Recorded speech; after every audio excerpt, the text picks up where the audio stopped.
Welcome to Health Oddity, the show that strips away the jargon and hype surrounding all things health and fitness to help you live a long, strong and energetic life. Lining up at the bar this week, here's Peter Lant, Paul Bassett and James St. Pierre.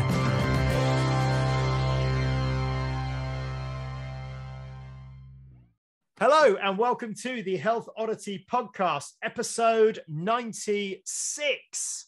We are back again and we have another fantastic guest, a returning guest this week again, who I will introduce you to in a minute. But first of all, I will introduce the usual hosts.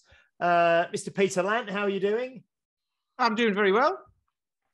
That's all I've got to report this week. I was going to say the beard is getting bigger. The strength is going up. The beard is getting bigger. It is. I've tweaked me back yesterday though, so I'm off training at the minute. Hopefully till next week. Well, lifting a stone, really. It was doing pistol squat, but it's one of those things when it happens, you're like, oh no, and then now I can't even pick up a bell, but I can go walking still, which is good. And I've seen you doing a lot since we had Tom on the other week. I've seen you doing a lot more of the Indian clubs out in the lovely gardens and things around where you are. You know, that's my garden. Yeah, well, I can see the houses behind. I can see the that's the row of houses I live on. Yeah. But it's great. But the reason why I've done that the last couple of days is because so this is one of the things that goes with when people say, oh, I'm injured, and say, yeah, but you can still do stuff. So I still go walking, been out for a couple of hours with the dog today, and then just doing Indian clubs because it's good for your mind and all that. And it helps me move and it doesn't hurt. Yeah. Whereas other things, if I did them at the moment, would hurt. So I'm staying away from that for the next couple of days. You know, it's nothing major. Like it's just that's a good lesson though. You can always work around niggles and tweaks, can't you? It's not, a lot of people see it as an immediate reason to, oh no, can't do anything, not going to do anything now. So you can always find a way around and do something. I was thinking about it. The old me would just be like, I can't do anything, so I'll just eat more and then I'll just drink through it or something. You know what I mean? Just say, oh, sorry, I can't do anything today, so I'll have a couple of beers tonight because I don't have to do it tomorrow and and that the old me would do that. Whereas the new me is like, no, keep moving. Excellent. And Mr. Paul Bassett, how are you doing? I'm all right. Yeah, not bad at all. Just extremely busy and no injuries at the moment. So that's good. I seem to have recovered from my bicep injury. So it's like you say, you just got to be persistent really and just find a way around it. Otherwise as soon as you start pushing yourself, you're always going to find some niggle, particularly if you're like me, who's had years of injuries and you've got some joint, you flexibility issues and things like that. You've got to keep going, find a solution to it. Don't get too downhearted by it and just find another way to express that kind of passion that you have, really, isn't it? Absolutely. Yeah, no, really good. And this week we are rejoined by Mr. Owen Hutchins from My Vital Metrics, or My Vital Metrics, yes. Yeah, absolutely. It's just, I just looked because he's got the sign behind him. I thought it was My Vital Metric or My Vital Metrics, My Vital Metrics. Now, before we start, I just want to kind of, similar to when we had Chris Zaremba on last week, Owen is a returning guest. So if you haven't listened to the first episode we did with Owen, I'd highly recommend you go all the way back to episode 68, which was called The Importance of Assessment with Owen Hutchins, okay? Go back and listen to that one, because in that first episode, we really talk about kind of Owen's background and what led him to set up the clinic that he has in London, and what led him down the path he's on. And we also talk in quite a lot of depth around some of the health assessments that Owen does, which I've been to myself, and a number of my clients now have been see Owen for some of the health assessments like Dexa scans and 3D body maps. Since the last time we spoke to Owen, I've been back to see him and redone the Dexa, and I've also done the resting metabolic rate with him as well. But if you haven't listened to episode 68 with Owen, I'd highly recommend you go back and listen to that first, and then come back to listen to this one, because we're going to be talking about something slightly different today. We'll probably go back and touch on some of the stuff from the first episode, and some of the experience I've had and my clients have had go and see Owen, but we're going to be talking about some other kinds of assessment today as well. So how are you doing, Owen? I'm doing very well, thank you. Yeah, it's lovely, sunny. Well, today is not so sunny, but my window is up there, which is why I occasionally look up. But yeah, but no, it's been nice and warm. Can't complain. It's been a lovely June. It's lovely in London. I mean, I know when I came to see you, I think it might have been maybe towards the end of May. Again, I can't remember, but I think it was May. And going up to London to see you with that, is it Finsbury Circus you're on? Yeah. Yeah, and you've got the big park in the middle and the sunshine. And London is a beautiful place in the sun, isn't it? It certainly is. Fantastic. So, Owen, what we're going to talk about today is maybe we talked generally around the kind of the importance of tracking and assessment last time you were on. And we talked about the types of assessment that you offer, and also the types of assessment that people may be more familiar with, such as, home scales and, home body fat readers and BMI and all these kind of things. And we talked about how they compare to kind of the Dexa and the things that you use.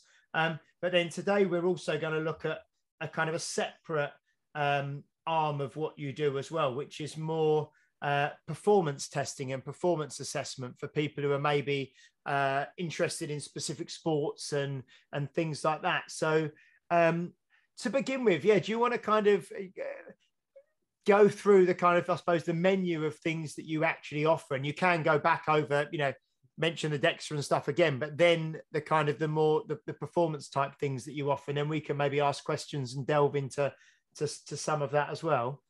Yeah, for sure. So as you mentioned, like when there's kind of two branches, if you like, or two ways of thinking about our services. Obviously, there's a lot of the stuff that we talked about last time is about taking control of your health, trying to kind of optimize your body composition or bring it back into a healthy range. But actually, and using, of course, the Dexa as a good indicator of how that's going. But on the performance side, actually, one of the first general use performance things is also the Dexa, because in any sport that you're playing, there is going to be some, well, I can't say any sport, but in most sports that you play, there's going to be some element of what is your composition. Are you having to currently carry around weight that you don't need, versus are you carrying around weight that's actually doing a lot of good, that's helping you with your power, that's helping you with your strength, that's helping you with your endurance. So for those who are coming in kind of thinking about performance, of course, the Dexa is also an incredibly valuable tool. And then, of course, we've got kind of the big daddy of performance metrics, which is the Vo2 Max Test. So this is a ramped test that you can kind of do on a bicycle or on a treadmill. That's what we offer as standard. We have had someone bring their own rowing machine, and we've done it on that as well.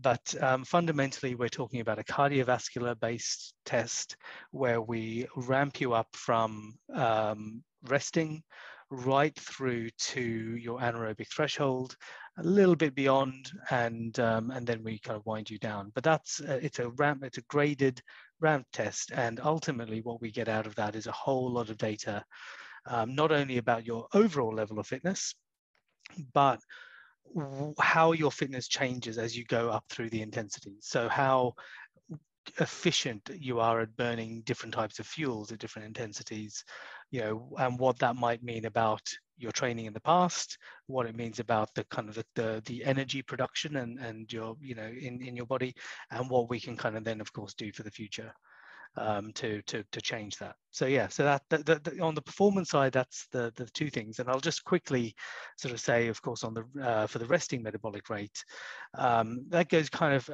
not hand in hand with, because once again, the resting metabolic rate is more a health metric rather than a performance metric, but really, really critical to understanding just how many calories you need to get by in the day. And the only difference is that when you take it from a health perspective, and for someone who's trying to bring their composition to a leaner state, then of course it's about putting a cap on those calories. When we're talking about sports people, it's frequently, are you eating enough to support your training, to support your performance? So, you know, this the same kind of test, but obviously taken with two different contexts. Can you? Oh, sorry, go on, Paul. I was about to say, no, a ton of questions on that. It was interesting because I think one of my trainers came to see you, Frantisek, after he did our 12-week transformation program. He got a fantastic result and he came back about 9% body fat. But what was interesting actually was just seeing seeing your calorie kind of targets for him based on his scan, and the allocation that you gave him for his activity. And he was doing a 5-day week, fairly intensive strength training routine with sprinting and with a lot of what we call muscular cardio, so stuff that really raises your heart rate. So you do work really hard. And then he was lifting pretty heavy weights at the end of the program. Yeah. But seeing, I mean, he had quite a high calorie, he was over 3,000 calories, but the allocation that you gave him for the activity itself was interesting, because you see a lot of people when they're kind of hacking their diet, they kind of allocate like 700, 800 calories for the activity. And you only gave him around about 350, 400, or I can't remember the exact number. It wasn't as much as you'd think. Why is that? Why is the actual activity level calorie kind of demands quite low relatively to what most people expect? Yeah, so I mean, what we have to remember with our exercise is that, you know, we are, you know, walking around, you know, sitting up, standing up, sitting down, you know, just generally going through everyday activity for up to 16, 17 hours a day. You know, we are breathing and our heart is beating and our brain is functioning for 24 hours a day. So relative to those massive chunks of energy, you know, an hour a day, no matter how intensively you're working, can't really kind of compete when it comes to the overall burn. The other thing is that, you know, we allocate according to what somebody's goals are. So if somebody, you know, if on your kind of fitness watch or whatever, it has sort of said to you that you've kind of burned through 700 calories, you know, there's stuff about the accuracy of those figures, but let's assume for a second that that's true. That isn't necessarily 700 new calories that has come out of stores. That is 700 calories that might have been rediverted from other body systems. You know, your body's made economies elsewhere. You know, and then of course some of it will come out of stores. So if somebody's aim is to kind of lose weight or to continue to get leaner, we've got to be very careful and judicious about how we allocate those calories. And you know, because intensive exercise, you know, it's very unpredictable as to what calories will be coming out of fat stores, for example.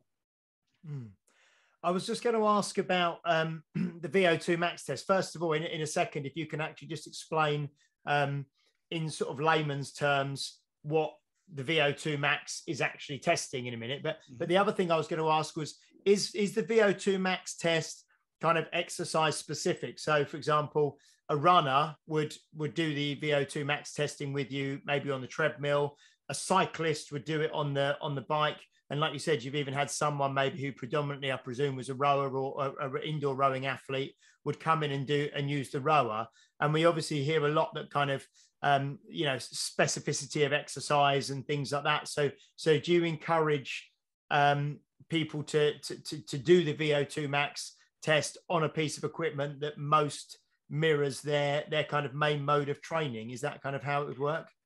Absolutely. So, and the way, so fundamentally, until you get really specific with, you know, kind of Olympian athletes and others, the actual Vo2 Max theoretically shouldn't be different. You know, as far as your production, so in layman terms, what the Vo2 Max is, it's about how much oxygen your body can take on in order to meet its energy needs per minute and per kilogram of your body weight.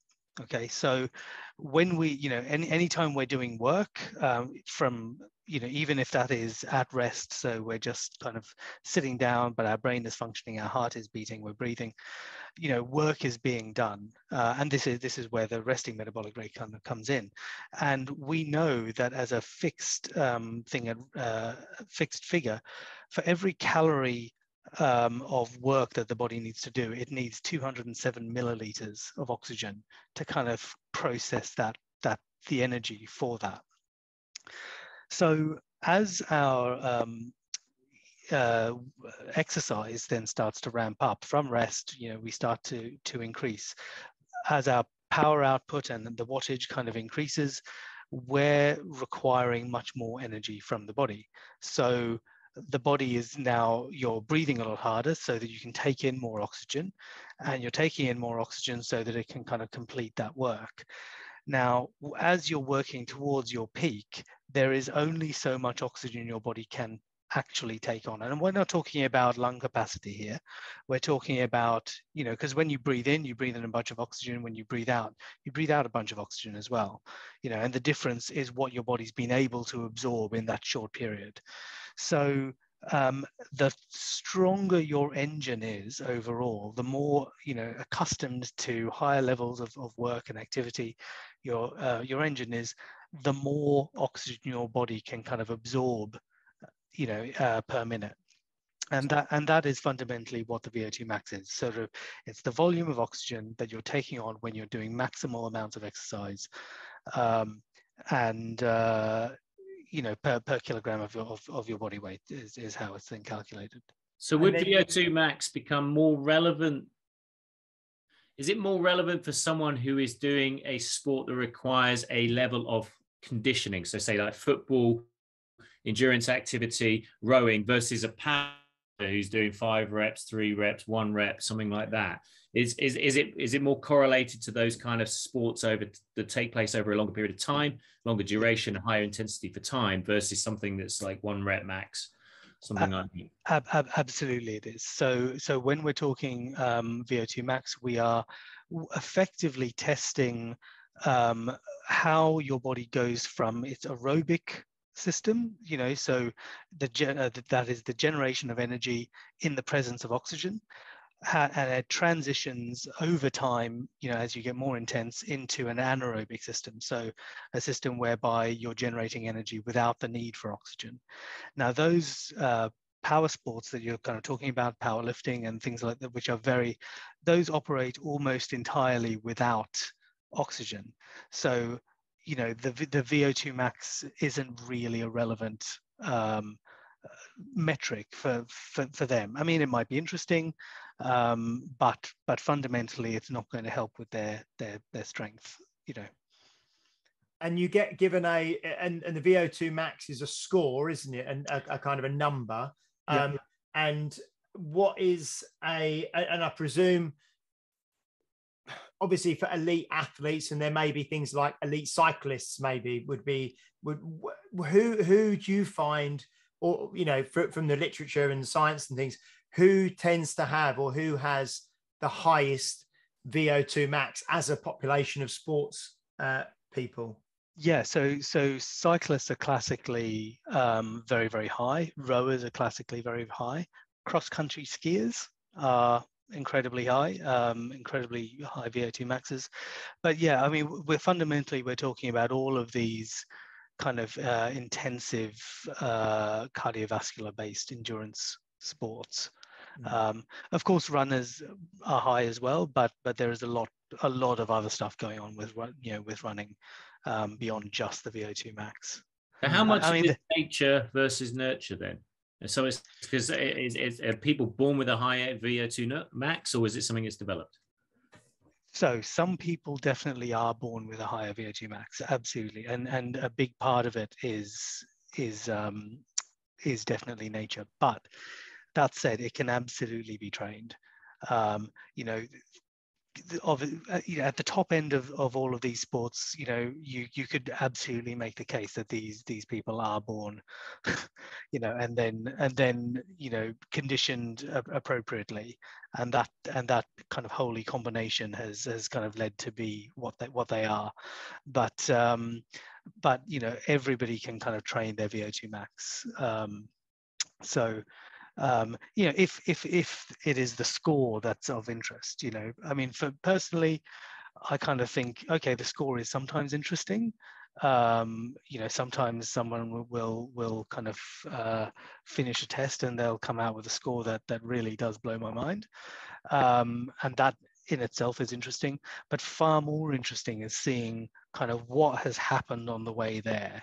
How are they using their fuel, and from that we can kind of tell a lot about how they've been training in the past. What's been the nature of their training? Are they trained at all? Are they training only in the lower zones? Are they only training? Some people only train in the higher zones. Some people, particularly people who go for kind of class kind of formats which are very intensive. They will start the class and then they're straight up and it's kind of intervals all the way. It's so they take themselves to their max and then they exhaust themselves and they rest a minute and they do it again. And it's very clear to kind of see those athletes that train that system versus those who kind of spend a lot of time down in the lower heart rate zones. Yeah, because we had Phil Maffetone on the podcast in the past, and so we've spoke a lot about kind of this low intensity, steady state kind of keeping your heart rate fairly low and training the aerobic zone and things like that. So I suppose depending upon what you would see in the VO2 max test in the way you were ramping up, you would be able to recommend to someone the kind of the zone or the area that maybe they need to work on improving. You said, if people are purely doing this kind of maybe high intensity interval training stuff and they're working right at the top level of their kind of heart rates and things, maybe they've got a more poorly developed sort of aerobic system at the lower end that they can work on, because obviously for long distance, endurance things like triathlons or ultra runners and things like that, they really want to develop that kind of lower level aerobic kind of base a bit more, don't they? Yeah, absolutely. And what this comes down to, and you can kind of see this in the graphs that we produce, and what we do is, so it's a graph at different heart rates as your heart rate is going up, and it kind of shows you, okay, how much of your energy is coming from carbohydrate burning at this point, and how much is coming from fat burning. And the classic kind of pattern is, at the lowest intensities, from rest, it's primarily fat, and the fat bars over time decrease and the carbohydrate bars over time increase. But sometimes you've got fat burning and then it falls off a cliff. So beyond a certain point, your fat burning just almost turns off. If that's at a point well before the person's anaerobic threshold, they should be able to continue to burn fat, but because they've not trained in that zone, their body's just not very good at it yet. And that once again is something that absolutely can be trained, and that's a clear marker for us that sort of says, right, your fuel utilization really drops off a cliff here, which means that. And from a performance point of view, that means if you're running a triathlon, if you're operating at that slightly higher level, the amount of extra fuel that you need to be taking on in terms of gels and whatever else kind of goes through the roof. Like if you're better at burning fat, and half your energy is coming from fat, it just saves you from all of that kind of stuff. If you're running a marathon, it delays that hitting the wall. Sometimes delays it to long enough that some athletes never hit the wall, because they're burning through enough of their own body stores of fat that they never really, with minimal kind of carbohydrate ingestion during a race, they can kind of get through. Do you ever get athletes who are very high level in terms of their achievements with a very low VO2 max?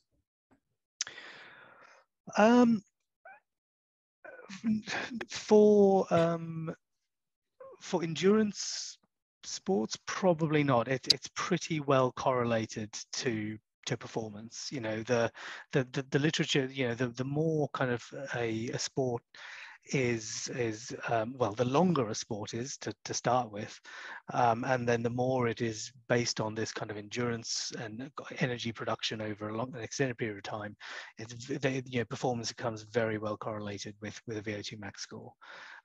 That's not to say that that's the only thing. You know, sometimes we do find the reverse. You know, someone's performance is not good, or you know, they feel could be a lot better, but their VO2 max is extraordinary. You know, so the engine is working, and you know, what we're doing at the moment is we're just kind of looking into how we can look at other limitations that could be kind of going on. So sometimes, let's say for a sport that, and this comes back to the modality of the VO2, some sports like cycling, very, very intensive on specifically, you know, the quads. So, you know, if your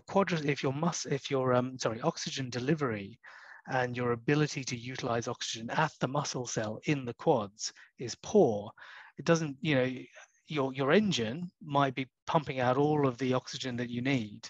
But if your muscle's ability to take it on is impeded somehow, then you know that could kind of affect your performance. So yeah, we're looking at how we could potentially do that in the future, but yeah, there are instances where the correlation breaks down. Absolutely. What would impede a specific muscle group then? You know? Yeah, so once again, one of the things is genetics. So if somebody kind of comes along and they are someone who's just naturally, let's say in their quads, born with a very high percentage of type 2 muscle fibers, so fast twitch, anaerobic muscle fibers, that muscle's ability to utilize oxygen, unless they kind of train them accordingly, will be pretty limited. You know, so you know, that kind of athlete, we might sort of suggest, you know, if that was the case in their legs, then okay, maybe you might want to think about shorter sprinty type races rather than the long aerobic type. I was just going to say, you wouldn't necessarily, so someone like Usain Bolt wouldn't necessarily be able to be a good Tour de France cyclist, you know, because his event is a 10-second event, right, and he's built for a 10-second event. And then to go into a month-long cycling event is totally not how he's built, probably from a, you know, genetic and, you know, biological point of view, and from a training point of view as well, you know. So, absolutely. Every muscle fiber would rebel against that, you know. You know, it would be an interesting test. on his legs really long as well. He'd need a penny farthing, wouldn't he? Carbon fiber one. Yeah. Do me. So no, that's. Can I ask from a practical point of view, because this is something that I don't do a lot of aerobic or cardiovascular in any kind of stretch the imagination exercise. I do a couple of sort of 45-minute indoor cycling sessions a week. I do a moderate amount of walking. I have done sort of marathon running and stuff in the past, but not for many years. So if I was going to do a VO, I'd be quite interested actually, maybe next time I come back, to do a VO2 max test, just to see, you know, with in almost not an untrained state, but certainly an unspecifically trained state, just to see what my VO2 max was. How long does a VO2 max test last? I mean, is it dependent upon the fitness of the person? And if you can push them very, very hard, does the test last longer, or are they a set duration when you do them? How does it work? Yeah, so our protocols, you know, we'll absolutely try and get everybody there within 20 minutes. The aim of the protocol is to get you there slowly, you know, so there's no point me sort of saying, right, you know, let's put this on a ramp and go. You know, we want to be collecting data all along the way, at 90 beats per minute heart rate, at 100, at 105, at 110, and so we need to be allowing someone to spend at least 15, 30 seconds in each of these heart rate zones. But generally speaking, within 10 minutes, I've got a fair idea of how this is going to go. At that stage, I kind of what I'm looking at is the respiratory exchange ratio. So this is a figure that kind of tells you how the ratio of oxygen being taken on by the body versus the carbon dioxide being expelled. Now, that starts usually at rest, maybe around 0.69 or 0.7, and it gradually makes its way towards 1. If 10 minutes in, we are at 0.85 and we're not really getting much beyond that, then I'll need to start cranking it up faster, because we need to get somebody to that 1. 1 is effectively the ventilatory threshold, which is our it's basically the anaerobic threshold. So that's what we need to get people to, and we'll just try and make sure that hopefully within 15, 16 minutes or so, then everybody kind of gets there. Of course, if you even with moderate amounts of exercise, you kind of escalate towards that sooner, it might be sooner in completely untrained individuals. Occasionally we have had some people kind of come in who are required to come in for their job. Sort of sometimes the police will send us people, things like that. So often people are not, who are doing a VO2 max are not trained at all. They're not, but they're just required to kind of get a score, and it doesn't need to be terribly high. It just needs to be beyond a certain level. And those kind of people, will obviously get a score. It's average. It's good for the population, but it's not kind of we're not really having to push it.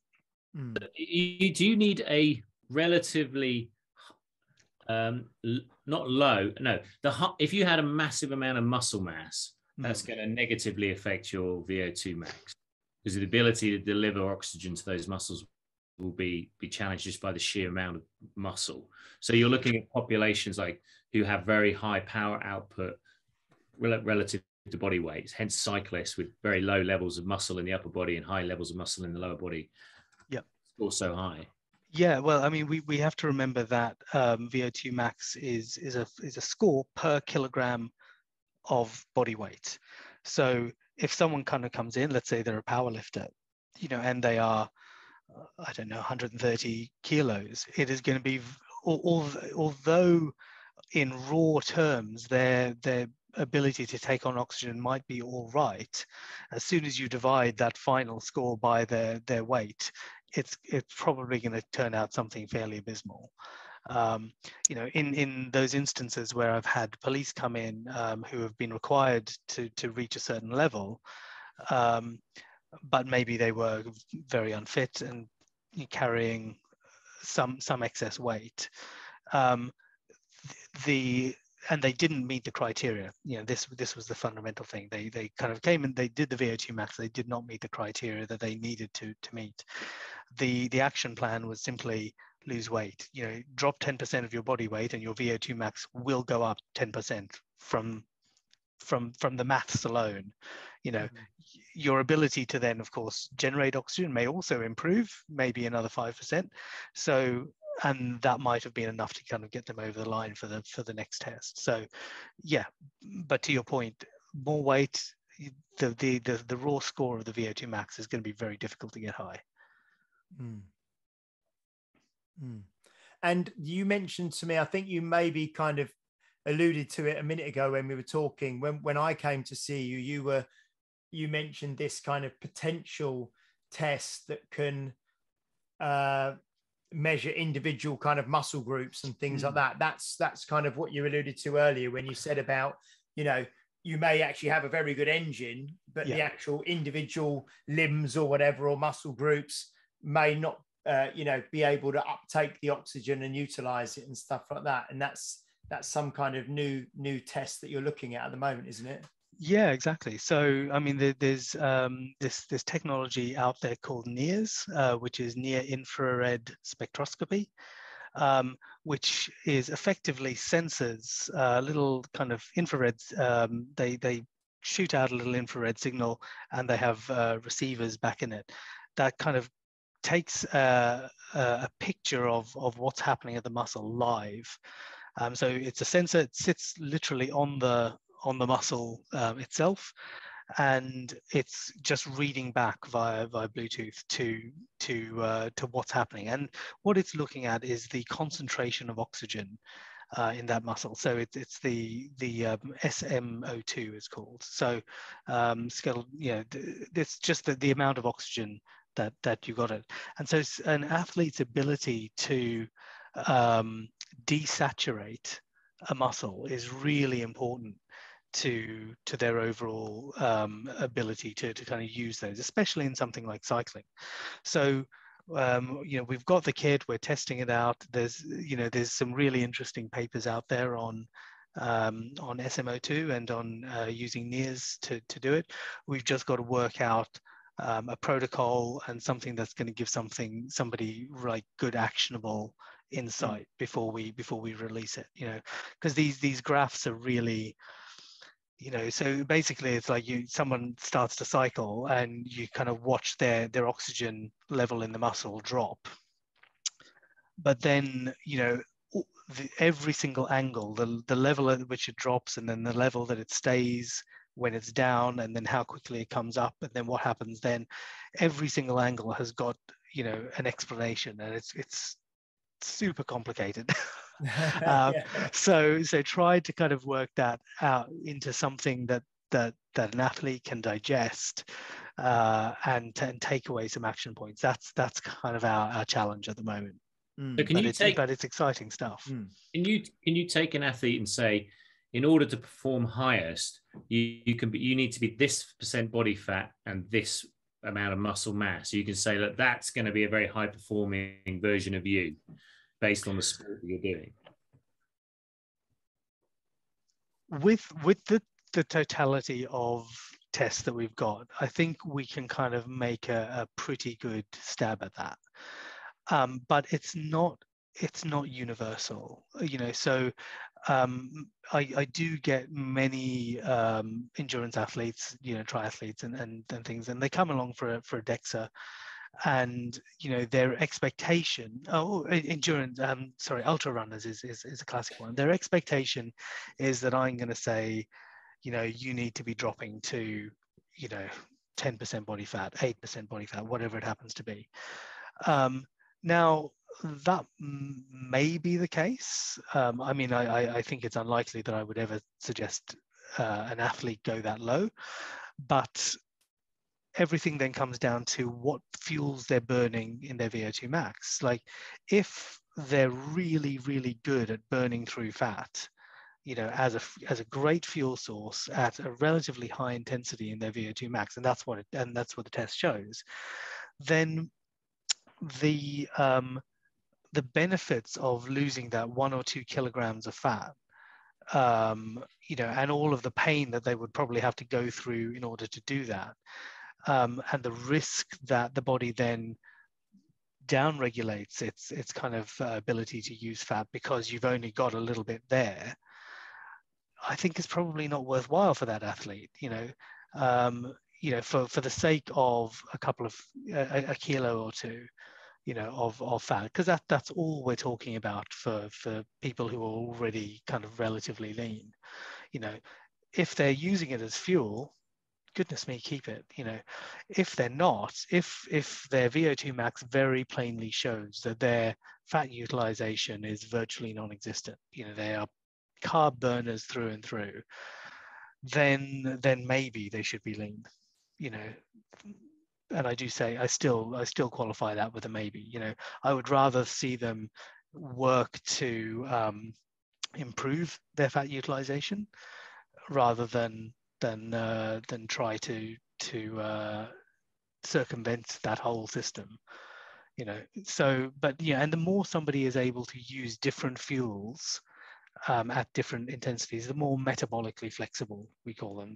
That's kind of the term in the literature. So, and that's what we want. We want nice, lots of metabolic flexibility. If there are carbs in the system, great, we'll use the carbs. If there's fat around, great, we'll use the fat.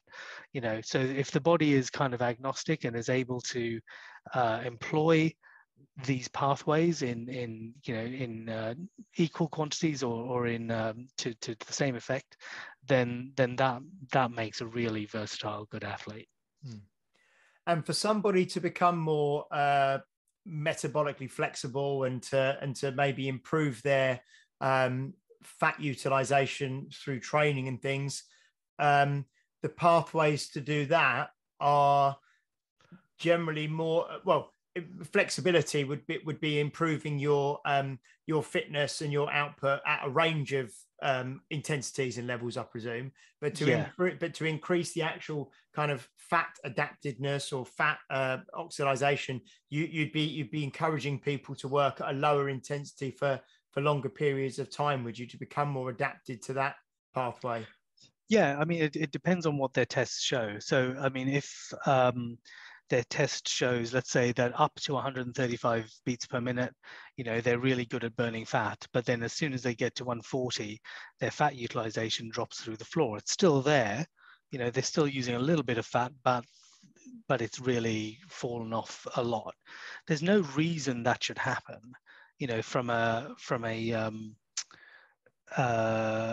From an energy production, kind of the biochemistry of it all, there's no reason something should fall off a cliff like that. But what it sort of says is that their body is not trained in that specific area to utilize fat at that rate. So that gives us a very clear pointer, sort of saying, this is the intensity you need to now be spending a lot of time in. So if it's 140 beats per minute, and that might be a lot lower than they usually kind of run, then that's what it is. So put in the hours at 140 beats per minute, get your fat utilization at that rate better, and once you've got that, then over time we might be able to stretch it to 145, see what your body's capable of in a slightly at increasing levels of intensity. So I'm just kind of thinking out loud with that. Would you, if you wanted someone at 140 beats per minute to be utilizing more fat in their training, would you reduce like things like sugars and things like that prior to training, so that they were then working at the 140 beats per minute and the body is almost forced to use an alternate fuel source rather than like you mentioned earlier, gels and things like that, you know what I mean? Because obviously you start taking that sort of thing off, and that's the stuff that's burnt most quickly off the top, isn't it? So is that how you would kind of suggest someone do it? Those kind of like strategies for individual training runs, I just want to emphasize, this is all to be done in training. You don't want to be trying to do fasted races like it, but those kind of strategies can absolutely help. So training in a fasted state at a very particular heart rate may force your body to use a little bit more of the fatty acid utilization rather than using muscle glycogen or anything like that. So, and those kind of adaptations over time do kind of stick around. Like once the body realizes a pathway is there, it kind of tends to then use it. So so those kind of things can absolutely help along the way. When an athlete's taking kind of a long-term view of building up for next season or next year, that kind of thing, then we can absolutely do all of those things. And it's really exciting what an athlete can do in that given a bit of time. Well, one of the things you have to remember when you're doing one of these long endurance races is, okay, of course, fueling yourself. But if you're really a carb burner and you don't have that fat utilization, then one of the things a lot of people experience is just gastrointestinal distress, and they're having to put in all those carbs and that food particularly like the ultra runners or the Ironman athletes, where they're doing like 12 hours or, you know, whatever it is, you know, 24-hour races, and you're constantly having to take on board sugar. You know, people are just stopping and you know, vomiting in order to continue, and obviously it has effects on their kind of going to the toilet during the race, which ultimately takes time off your, you know, off the race, and you know, someone may overtake you, you know. Absolutely. And, you know, all of these things, if you're having to take on fuel during a race, even if, you know, you're able to withstand it, as you say, like the chances of gastric distress are, you know, raise a lot the more you take on. But even if you're able to take it on and tolerate it quite well, you know, that is energy that is now going towards digesting that and getting it into the bloodstream, you know, energy that you could have been spending, you know, just plowing through your race instead. Peter, you're super quiet. Do you have any questions? Yeah, I was just thinking about that, because I did that 100-mile walk last year, and I felt really rubbish at the end of that, because I was having to eat while I was walking as well, you know, because it was a one-off. And yeah, what Paul was saying, it was just horrible. It was really horrible. Sorry, I was miles away there. How long did it take? How long did it take you, Pete, to walk your 100 miles? Because that was a lot. It was 40 hours in total, and that was 40 hours non-stop. It wasn't non-stop. No, I tried to, but it didn't work out like that over the weekend. I was knackered by hour 26, I think. So I stopped for 3 hours and then started again. But the thing of that is, training wise, I don't train like overly intensely. It's probably quite intense for a lot of people, but you know, we've built up to it. We know this through training with Paul. We've built up to it, but with this, just walking, I can walk a decent amount quite easily. But when you like Owen's been saying, when you up the intensity of it, or you up the endurance of it, the length, then you know, it just changes everything. And that was one of the big things. You still walked non-stop for 26 hours. Yeah. And then you had 3 hours off, and then you walked again for. Yeah, I was quite tired, so I had 3 hours off. Yeah. and then you walked for another 11, 12 hours. Yeah. Yeah. You know, so I mean, that to walk for 26 hours, most people would. That's. How many times did you change your socks? I don't know if I did, you know. You can't, because as soon as you bend down, it changes. Like, you know, as soon as you take your boots off or your shoes off or whatever, that's it. It's hard to get going again, because you've got to get them back on. Your feet are swollen. But no, this was good though, because what's great about this is listening to Owen saying that everybody's different, because you know, you get cross trainers and all of this sort of stuff, don't you? You get people trying to burn as many calories. We've talked about this before. People trying to burn as many calories as possible. So they go as intense as they can in the gym, because they've only got half an hour. But the calories they'll have burnt is what they've just eaten. So then they just have to eat more. So they maybe haven't burnt any fat, depending on their type. And that everybody's different. So, you know, you get cross trainers where you're on, it measures your heart rate and all that sort of stuff. It says you're in the fat burning zone. Mm-hmm. But who knows if you are or not, because it's all individual. So I think that's brilliant. It's like, it just shows that if you're doing something and it works based on what a machine's telling you, that's brilliant, fine. But if it's not working, you're not doing anything wrong, and it's probably worth going out and finding out what sort of stimulus your body reacts to, I would say. Yeah, absolutely. And this is it. We have to remember that these machines, of course, they are, you know, based on averages, they're based on means of the population. You know, means, you know, are a big number at the front that hides a lot of individual complexity and you know, individual variability. So, you know, the mean may not be appropriate. And as we know, that's an average it's an average or mean of your population. But if you speak to people, nobody's in that. No. Which doesn't mathematically work out anyway, but that's how it goes, isn't it? Everyone else is like, oh, that's not me. Yeah. So there you go. Right, I think we're gonna start to wrap up, guys, because I know you know, Owen's got another appointment coming up and things. So Paul, did you have anything you'd like to kind of say as we start to wrap up? I mean, I always thought the fat burning zone, you had to wear Lycra. Oh. The visions of like headbands and, you know. These things all help, definitely. I mean, this is all good to hear. I mean, the thing is when I started reading Phil Maffetone's work, 12, 13 years ago, all these kind of things he was talking about, and it wasn't as well known. A lot of people were doing that really high intensity work, interval sprints when they're trying to train for marathons and massive carb loading and things like this. And no one was actually thinking about what is happening in the body. What are the systems and what is the access of energy? And how do you train that specific system? And he obviously was doing that 40 odd years ago before we had access to this data. So now you're here being able to actually see it, and you're able to track it, and you can actually delve into it even deeper way. And I think for anyone who has a kind of performance mentality, it's not about training just hard. It is about trying to gain some insight into actually what your body needs and where its weaknesses and strengths are. So I think it's fascinating. I definitely think you should go and see Owen. There's a little plug for you there. Thanks very much, Paul. Pete, do you have anything you'd like to say in conclusion?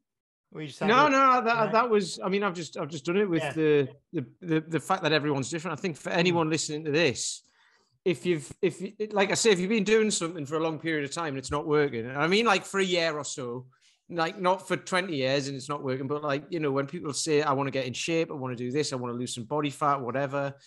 And you're doing it for a year and it's not working, or even 6 months and it's not working, then look at something different until you find out what you've got, until you find out what works, because I've done that in the past, and I got to a point where I was basically just chucking kettlebells around every day, and nothing was happening. I wasn't progressing anywhere. I wasn't getting any worse. I was just staying exactly static. And it was like, right, that was when I needed to change focus, and everything, all numbers have just gone through the roof since then. So,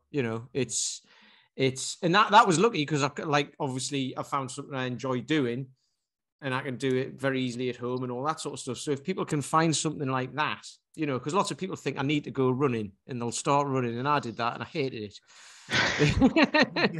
And I spent a vast part of my life, when was it, from 2007 till about 2011, 4 years just running, and it was horrible. I hated every minute of it. So, So you hate 5K, I lost a load of weight, but I was weak as hell. So, it's find what's good for you.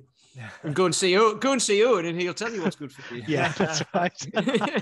So, Owen, if people want to follow you, want to get in touch, want to see more about what you do and how you do it, what's the best platform and way for people to do that?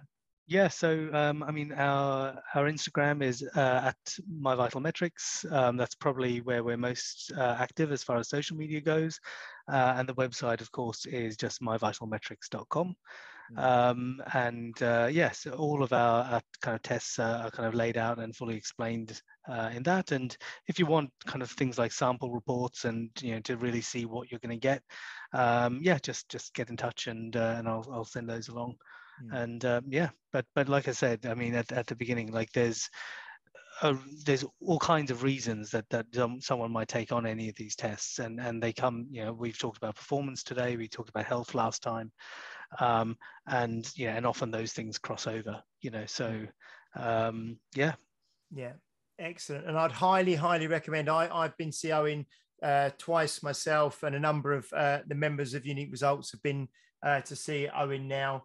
And universally, they've come back saying what a good experience they had, what a nice setup he's got there, what a nice bloke he is, and also how comfortable he made everyone feel. So I've sent, men and women of all ages and sizes and shapes to you, and they've all come back saying it was a great experience. So I'd really recommend, if you are anywhere near London, check out My Vital Metrics. It's about 5 minutes walk from Liverpool Street Station.